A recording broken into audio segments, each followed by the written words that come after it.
Hello there. In this class I'm gonna teach you how can you apply some movements into an image, a picture, a shape using VBA code. It's a very simple coding and it can help you to improve your dashboards.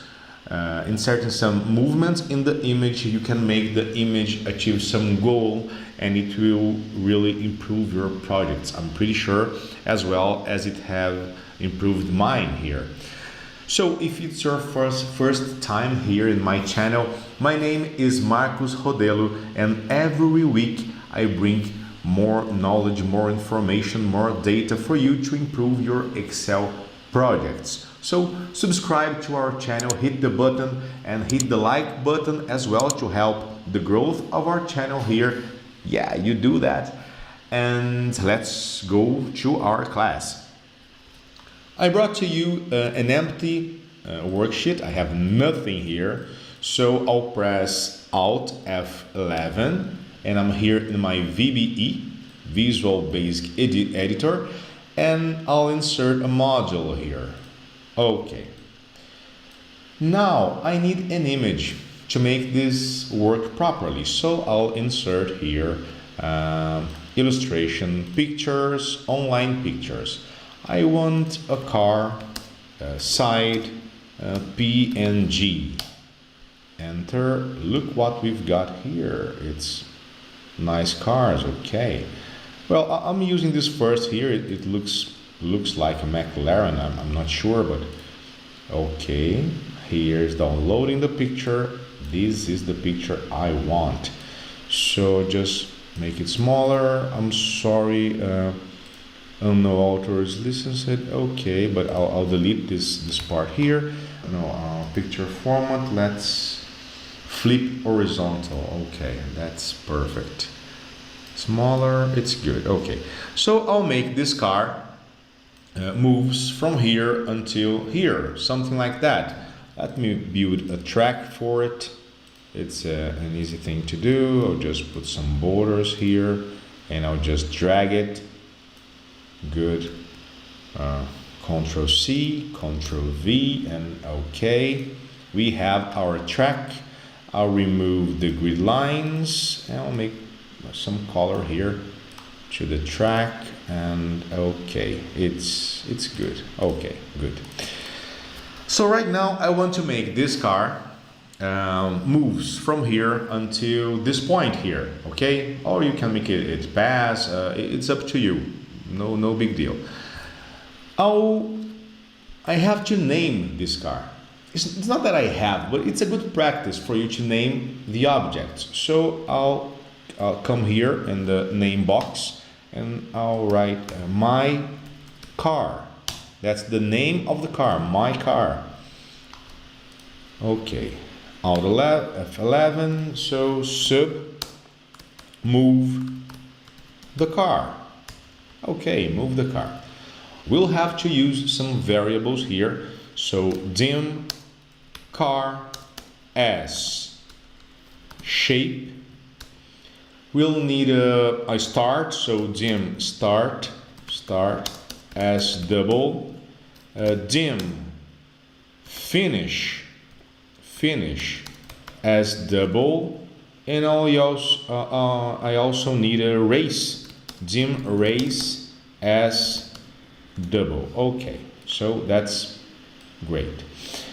Once I have done this, first of all, I'll have to tell it that car variable is equals to this shape over here, this image over here. So let's do that. Set car equals to sheet 1, it's the name here, you see, sheet 1, and shapes my car. Okay. Now I need to set start and finish. So start, you see that the image is the position here, no? The left property, it's equals to column B left property because it's starting right here. If I wish to start here, I could use the column C. So I want here, I'll use this column B as a reference. So start equals to columns B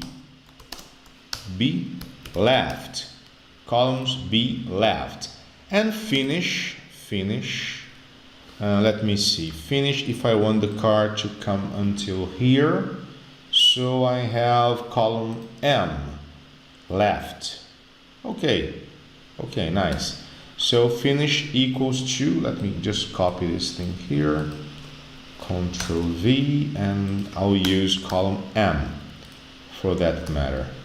Okay.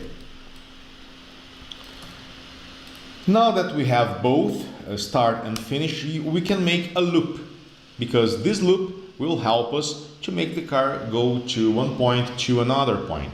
So for race equals to start to finish next. And now I have car left equals to race. That's exactly what we want. But it's relevant for me to insert a button to make this happen, because you see how much space this code is showing on my screen, because I use a different resolution for you to be able to see the code, a big code here.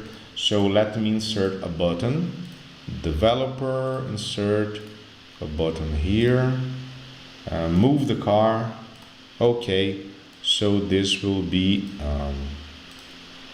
the race button, and I believe we may also need a reset to make the car back to the position, but let us test it. I'll click it and okay, the car is there. I can put it right here. You see the height, the top property, I didn't work with that here, but you can add it in your project. If I just click here, it goes just to left to right, from left to right, and any height that I use here, you'll have to use the top.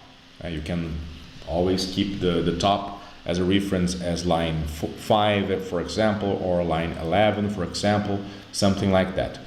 So I want a reset button here. I'm going to use, let me put this car here, and as a public thing, public. And now that car is there, I'm able to reset car position. And it's a very easy thing to do, because I'll use something just like that. Car left equals to B left. Car reset position. So car left, columns B. Okay. So I'll insert another button, and here's the button, and that's reset car position. I'll just do it and reset. Okay. So now I can make the race and reset. You may think, Marcus, I would like to see the car moving. It's too fast. Indeed, it may be a problem when it's too fast sometimes if you want to show the motion, you want to show the movement of the car here. You can get this movement, make it visible by using a simple code here. It's not a code that makes it's not made to make the code run slower, but it's something that happens as a consequence when you use do events. So if you use here do events, that's what you will get. So let's try it. Reset, race. You see now? It shows the movement of our car here when I use do events, okay? You may also try to make sure that it will work properly to insert here an application. Screen updating equals true, because let's think if in some another code you have used and screen updating false, it won't show the updating in your screen. So it's important to set this thing for true. Then you really make this race happen and you can see it. This that we're doing here, it's against any rule of speed on a macro, because if you show the updating, if you make a do events here, you will slow the flow of your code, okay? But for our purpose, that is to show the movement of the car, it's perfect, okay? I really expect you have find it very helpful to your projects. So don't forget, just hit the subscribe button over there and the like button as well to help our channel grow here in YouTube. And I'm waiting you in our next class.